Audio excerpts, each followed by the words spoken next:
Ata 2.300 luminarias da zona norte de Pontevedra serán substituídas nos vindeiros 6 meses. O Concello avanza así no cambio do alumeado público, pasando do convencional á nova tecnoloxía LED de alta eficiencia. Chegaremos a un aforro maior do 70%, Desde o punto de vista da fiabilidade, se antes tiñamos que cambiar lámparas cada 3 anos,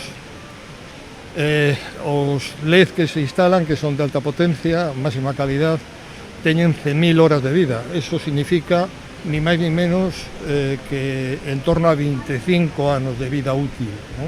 Vais a traballar cunha temperatura de color neutra cálida, cun 3000, significa que vamos a contaminar moitísimo menos.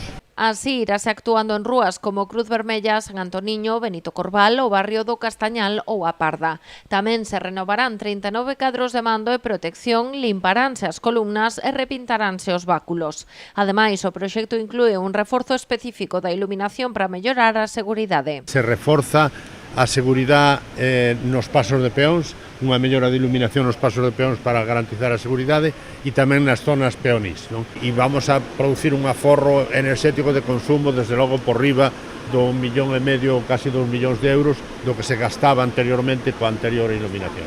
E iso é bo porque hai maior calidade na iluminación, por outro lado se produce menos contaminación, e, por outro lado, se produce un aforro enerxético. A intervención está orzamentada en case 2,3 millóns de euros e finánciase con cargo ao convenio que cada ano asina a Deputación de Pontevedra co Concello capitalino. É unha alianza entre administracións, que aquí, máis alá das discrepancias lóxicas que temos, porque somos dous gobernos de cor distinta, logo chegamos ao importante, ao que quere a xente, a acordos. Coa execución deste proxecto estarán cambiadas a tecnoloxía LED o 83% das 24.000 luminarias públicas do Concello, tanto no centro urbano como no rural.